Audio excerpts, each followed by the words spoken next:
Hello everyone, it's Khalil Daniel and welcome to the greatest Python series. We are going to go from absolute beginner all the way up to working efficiently as a Python developer. If you are brand new, this is the place to start. You might ask, what is Python? So Python is a versatile and powerful programming language that is known for its simplicity and readability. It's widely used in various fields such as web development, data science, artificial intelligence, and more.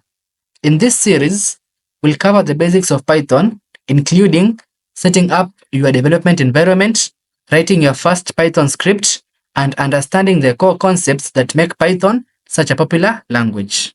For this and more exciting concepts, stay tuned. See you in the next video where we will start by setting up our Python environment. Don't forget to like and subscribe to our channel. Peace out.